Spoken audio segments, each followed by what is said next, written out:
Hello, everyone, and welcome to the Barrens Chat podcast. I'm Sod, and with me tonight is my co-host Guck.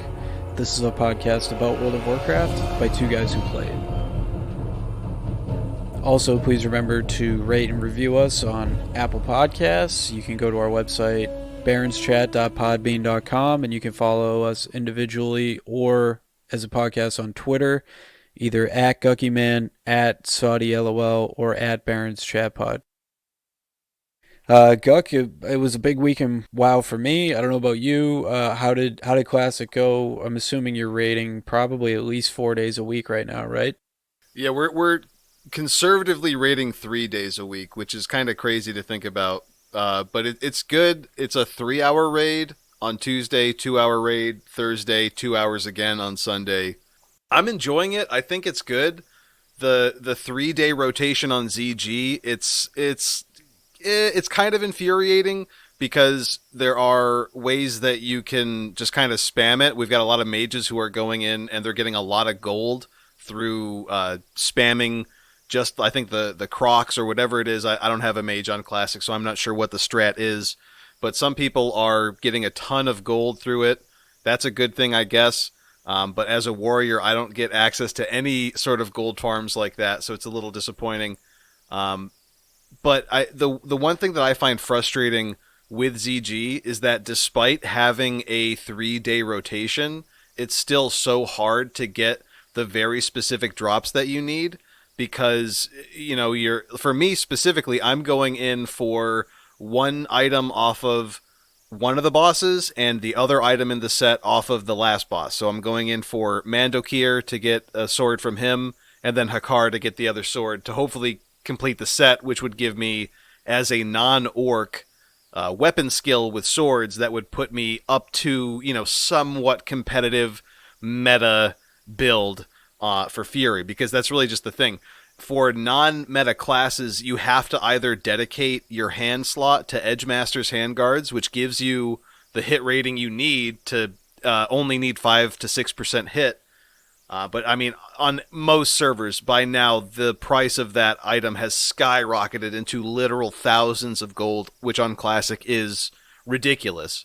So that's just out of the question, which has left me as a Tauren to basically go, all right, I'm going to get the Aged Core gloves, which are similar to, they're similar to the Edgemasters, but they only give you dagger skill. So now I'm like a dagger fury warrior, which is super off meta, but it'll work out later on if I end up switching into a tank role, because dagger tanking is actually pretty good. Super fast attack speed means a lot of heroic strikes, a lot of threat being dumped out. So I'm not sweating it. I mean, it is what it is, right? I didn't roll an orc warrior, so I'm not getting the meta experience. But that's fine. I mean, that's more or less what I signed up for. But yeah, I mean, Classic is Classic. The raids are consistently super easy. It is a entirely worked out min-maxed game at this point with, very thorough best in slot lists. I've actually gotten quite a few really good drops lately, so my character has gotten closer and closer to that best in slot for the non-orc race. So, I mean, there's just not a lot of stuff that I have to do, and I'm, only moderately enjoying the stuff that I am doing. It's one of those things where it's like, I kind of been here, done that, and after a few weeks even of ZG, we haven't had ZG for that long, and I'm already kind of tired of it because of that 3-day rotation. Yeah, well, that, and I mean, how much more gear do you really need from there, right? You mean, you guys are farming BWL, so can't imagine it's much. Yeah, that's the thing. We do BWL and MC on Tuesday. We get it done, and I'm still waiting on a drop out of Molten Core, believe it or not. Like, I'm not really hurting for anything out of BWL. Last time we did it, I got 2 drops, the BOE back and the chess piece. So I'm kind of set. A cool thing about it, I didn't sweat it up. I wasn't incredibly sweaty when I dinged 60, and I didn't, go through intense dungeon farming. So I actually ended up with the second best in slot pre-bis back piece and the second best in slot pre-bis chest piece because I didn't bother farming for the 1 out of 6 boss that has like a 1 out of 10 chance to drop this SGC, the Savage Gladiator Chain. So I didn't have that, but I got basically now the second best in slot post Prebis. That's such a weird. The second best in slot post Prebis best in slot item, Malfurion's chest, which is like a whole bunch of AP and nonsense. But yeah, basically I got the drops out of BWL that saved me time. Where if I had invested a bunch of time farming, essentially Undead Strat and Blackrock Death's arena, if I just basically set up camp and farm that for the literal hours it would take, I would be really disappointed now because I would be replacing those items. Maybe not the SGC, but like it's just like for me, I feel great knowing that I'm at a point where my performance is elevated without that kind of investment. Yeah. Because that's the thing in Classic. It's like you put in enough time, you get stuff out of it. So I took a nice little shortcut. Yeah, ain't nothing wrong with that. I mean, like the burnout that you would have if you grinded that, like would you even still be playing Classic? Probably not. Exactly, dude. And it's like it was burnout that a lot of people burned out during because I think they were trying to fully min max their pre-bis lists in dungeons, which is like, I mean, depending on if you have a solid 5-man group to really just push content with, it's gonna burn you out because you're not gonna get the drops that you need. It's gonna require you to go 5 times an hour if you really want to push it. So yeah, I'm glad that we got what we got in our raid last week. So I mean, it's all pretty good. Yeah. Yeah, I mean, not only that, too, if you pug it, right, other pugs are going to need it, so you might lose the roll, too. I mean, that's another thing. That's tough. Yeah. Oh man, dude. I on my and this may even be my last BRD run. I got a Hand of Justice to drop, which is the like coveted trinket that so many melee classes go in for, and I actually had to win the roll with the tank in the group who really didn't need it. I don't think they were even level 60 at the time. They were going to spend so much more time already, like for sure in BRD. It was just mind blowing. I was so glad to win the role. I think that was the last time I did BRD, and I really don't plan on going for it. I'm not going to spend the time to get like such a little increase. Yeah, so you're like I was hitting that burnout phase last week. Obviously, I'm back at work now, so I'm like employed, so I'm not playing WoW like for hours upon hours, and I was starting to feel burnt out. I'm trying to grind the last essence that I need to get rank 3 that like I have to grind because the other one I'm just waiting for my weekly conquest chest, so I'll have that rank 3 in 2 weeks, and it's like a best in slot essence for like 2 characters that I'm playing, and this is why, like, I think WoW's struggling to get people back into the game, at least from an endgame standpoint, because I have to grind 30,000 honor, and I can only grind it in random BGs. It also says you can do island expeditions too. Well, I did PvP islands thinking that might be faster. You only get conquest for it, so you literally can only do it in random battlegrounds. So, like, whether I succeed or not in the BG and gain extra honor is entirely RNG based on whether I'm on the right team or not. Yeah, I think they did a good job with making the essences require a variety of different gameplay avenues to get them all, but it's gotten to a point where it's kind of like a mandate where it's not that you can get your essences through doing anything that you would normally do, it's you have to do everything in order to get the specific essence down that path. And to keep your tune fully, competitive, even though, I mean, right now, who's to say what is competitive? It's just kind of like keeping up with the majority of the people following the meta. Yeah. It's a shame. It was a missed opportunity. I'm somewhat competitive now. Like I can't push 15s and stuff like that, but I'm heroic rating again on a different character. I'm doing multiple plus 10s every week. Like my IO score is getting up there. Like it's nothing crazy. I haven't done a 15 yet or anything like that, but I'm trying to push it. I'm trying to push my cloak. That's another thing that's like time gated with upgrading and kind of inhibits my ability because I'm not at rank 12 yet, or I don't have the corruption resistance to run all the gear that I want. But it's fun. But the good news is, so once I get this essence, I'm going to like open up my gameplay, kind of chill more, be able to I think I'm gonna play an alliance tune a little bit and see if I can do any alliance end game on a different character, like a class that I don't play on my horde side. So kind of mix it up, like give me something new to get into, which will be cool. Yeah, yeah, I totally agree with that. I think especially for someone like you who has so many tunes on both sides, you could get, some of the abstract things that people enjoy from WoW, the story, the zone content, the cities and things that you wouldn't get if you played just one faction.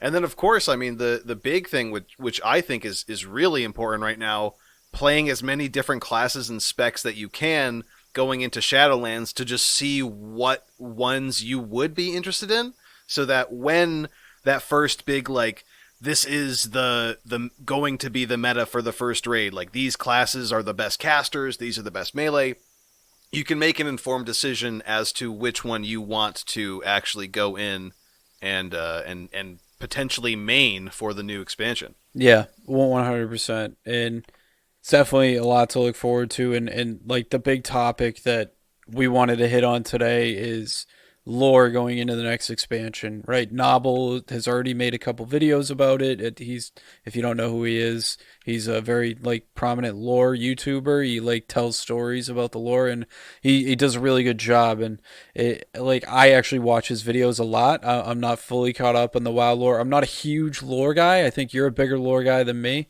but I it always has intrigued me, and I'm definitely excited to like see what goes on with Shadowlands and some of our favorite characters from the past, and how they show up, because a lot of them have, like, some have been data mined. I don't know if they're all going to be in there, so it's, we'll see where they go with it. I'm definitely excited to see a few characters that we know are going to be in the story, and I'm excited to see if they bring anyone else into it. Yeah, I think for anyone who's listening and they don't already know, check out Nobble87's YouTube channel. That's where he puts up like some of the most thorough, detailed lore videos that I think are out there. If you want to stop listening now, because the rest of this episode is basically going to be filled with speculation and mild spoilers from stuff that we've seen through datamined, either datamined alpha content or straight up boundary breaking in alpha, because we're going to talk about that Asmongold video for sure.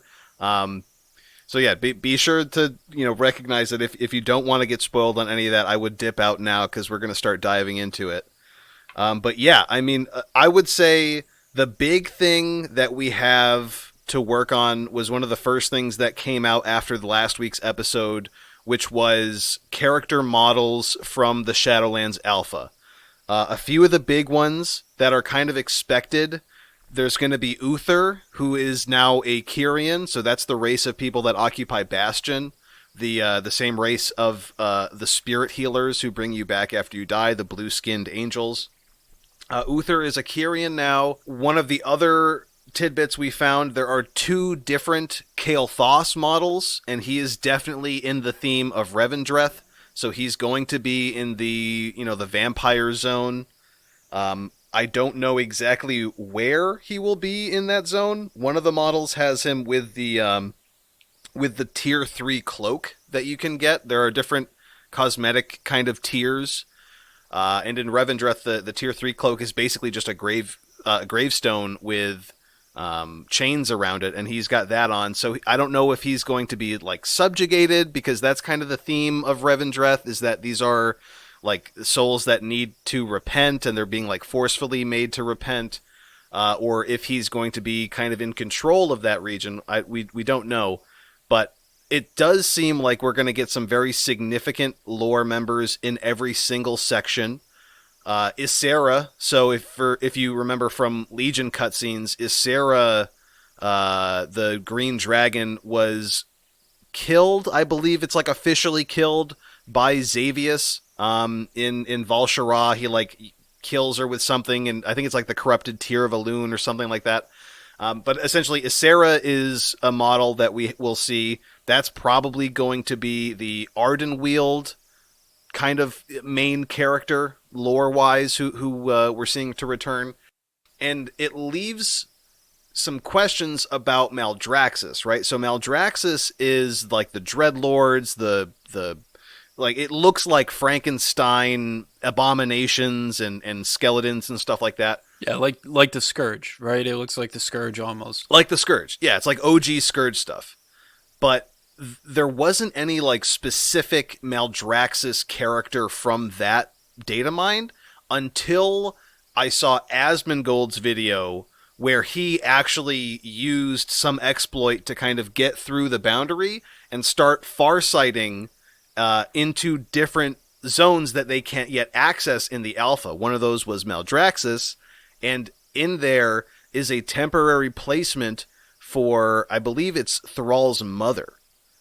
So we're going to see at least those four kind of main lore characters coming back in every zone of the new Shadowlands story. So, a couple things about that interests me, right? So Shadowlands is like an Azeroth thing, right? Well, anytime a Dreadlord dies, it has to die in the Twisting Nether to be killed and never come back, right? Which means that they're like the Shadowlands is beyond Azeroth, right? Like any being that died anywhere, like in Outland or Draenor, can also be in the Shadowlands, right? That's kind of my interpretation of where we're at, and I know Draka died on Azeroth, so I guess that is different. Unless she died in Warlords of Draenor, either I don't know. I didn't pay attention to the lore in that story, so I can't tell you. But that I do find interesting because obviously we don't know really anything about Maldraxxus yet, but I know that Revendreth actually looked really cool, and I'm not really into that like horror stuff, like the horror games or anything like that.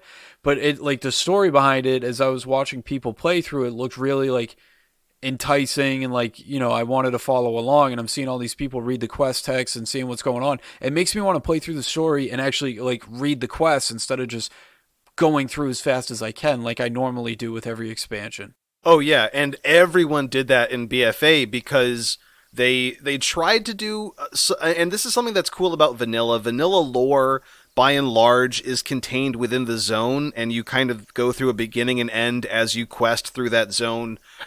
They tried to recreate that in BFA where you could kind of pick and choose whichever zone you wanted to level through on your way up to 120, but it didn't work the same way. It worked in vanilla because the world was massive and brand new, but for BFA we had 3 new zones, and the stories inside them were just a little bit weak. Like the Valpera story, the Nazmir story. Granted, the Zuldazar story was pretty good because it was just kind of more or less tied to the main raid and the major kind of lore exploration that we did in BFA. I just don't think it works out well in modern WoW because there's no scope to it. They simply can't release as much of a world as they released when they put out Vanilla. They just can't. Vanilla, when it came out, was just so many zones. And it would actually be overwhelming for them to have a continuous story that forced you to go through certain specific zones. But to go now into Shadowlands, it's a linear leveling experience. You will go through specific zones, and it's the best of both worlds because the zones are so unique that the quests and the stories in those zones will dominate while you're there, but there is still this overarching expansion story that's going to guide you through the entire thing.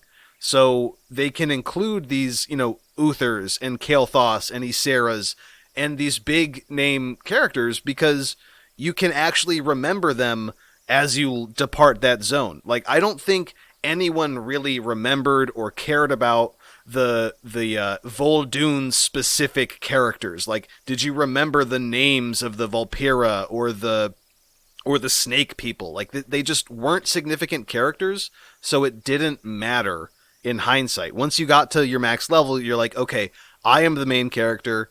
I am here to stop this, old god awakening, experimental old god, all this stuff.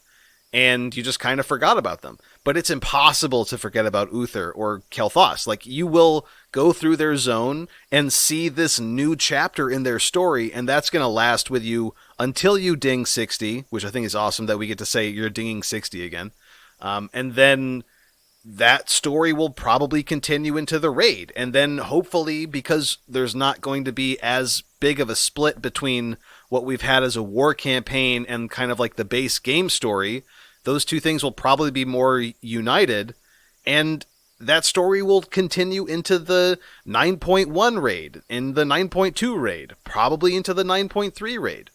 I'm just really excited to see it. I think they've fixed a lot of the story writing issues, and just by bringing in these old characters, I remember hearing from a dev that mentioned like we don't want to bring back Arthas in a cheap way because just seeing him randomly would cheapen the influence that he has as a character, right? Everyone fucking loves Arthas, so they can't just like put Arthas in a zone the same way they put Uther in there. So I think because they're thinking like that, they're going to give a much better narrative that will make people want to continue the game beginning to end. And then hopefully stay to play the more intense raid stories later on. Yeah, I think that's probably pretty underrated. It's funny, like one of my friends just recently started playing WoW for the first time, and he used a 110 boost, and he's like following along the story. He's reading all the quests, and I've never done that. I've never once sat there and read every single quest text, and the only time I ever read quest text is when I'm struggling on a quest and I can't find what I need, and then I open up my log and I read it. So it's cool to see that, and he's pumped about the story. You would never fault someone for doing that too, because like who the fuck cares about the brand new characters, right? They made up new characters for BFA, not so much for Legion. We had a lot of returning characters for Legion, like Maiev and Illidan and Malfurion, Tyrande, Illidan. Yeah, a lot of really big names returned. But BFA was like all new characters. Like I don't care. I'm not invested in their story. I would care if they did a good job with the story, right? Like I don't know, it was just like dry for me. It was just boring. And then like you get to unlocking the Volpera. I don't know if you unlocked them yet, but when you unlock the Volpera, it's like they ask to join the Horde, and Bane's like, no, I can't afford to take care of like another group of people, and then they just go out and do a bunch of chores for Bane, and he lets him in the Horde. So it's like I don't know. It's fine, I guess. It's a good story. It kind of like I guess makes the Volpera what they are, right? Like they're just exiles or just like this forgotten race, and like Bane's just like, oh, I'm sorry, you guys are actually useful. So I don't know. I unlocked the Volpera Heritage armor last week. I didn't mention this. I got the Astral Cloud Serpent not once but twice, an incredibly rare mount. I went in there on my hunter, I got it, and I was like, oh cool, I didn't even know it dropped, and I got it, and then I went in there again just to do like a raw gold farm, and it dropped again, a BOP mount that is incredibly rare, and I just got so lucky. Just to go off topic a little bit, yeah. That's nuts.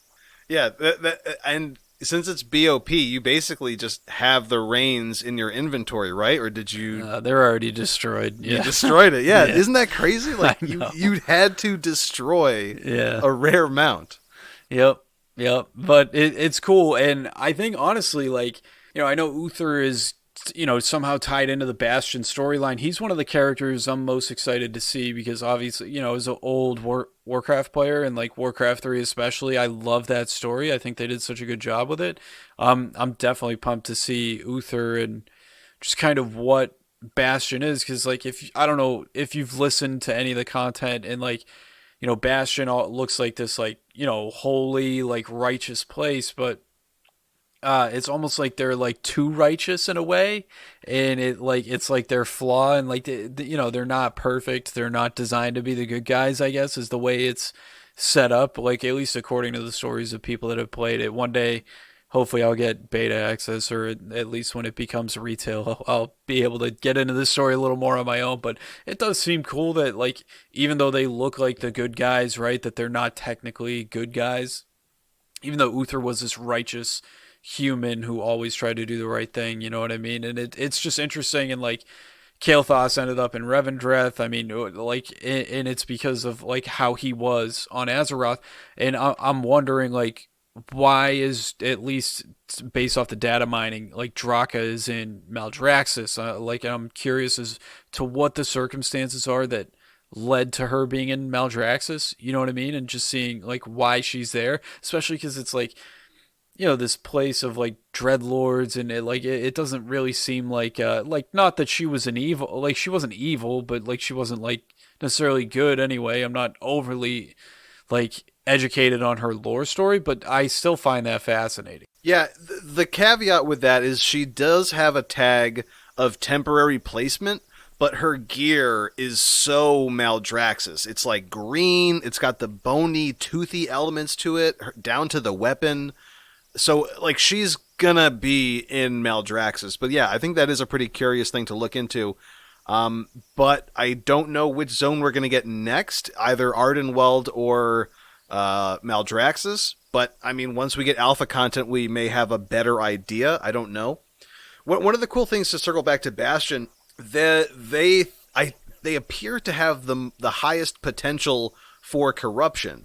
I feel like Maldraxxus is Maldraxxus. Like they are going to be the decay, the scourge. That's what they do. Revendreth, the souls of the damned are being punished, and they're repenting, and they're under control of these kind of darker vampiric kind of elements. Ardenwald, right? This is death and recovery. It's the fall and winter alternatives to summer and spring. It's left in a cyclical balance. But inside Bastion, a lot of those spirits are all contending with their past selves. So essentially, I think the story is driven by corrupted Kyrians who are either consumed with their past lives or unable to cope with it or deal with it. And then they become these kind of corrupted angels that are largely the villains of that kind of zone story. I could totally see Uther being on the verge of becoming one of those corrupted whatevers because of his kind of feelings about the calling of Stratholme and the treatment of Arthas and how Arthas kind of grew to become such a powerful individual. So I would be really interested to see that story work in with Uther because immediately you're going to feel attached to it. I don't think we saw anything as definitive as that in the alpha content, but I wouldn't be surprised if Blizzard has something like that under wraps. Yeah, yep. And honestly, like Uther's fascinating to me. Also, it's like worth noting, like we don't have any character that has died recently in the story in any of the four zones, right? So I think so far the most recent death that you've seen is Kael'thas, who died in the Burning Crusade, right? And all the souls have been going to the Maw, and they've been trapped in the Maw by the jailer because whatever sort of power he's trying to wield or whatever his agenda is, or Sylvanas' agenda because she's involved too.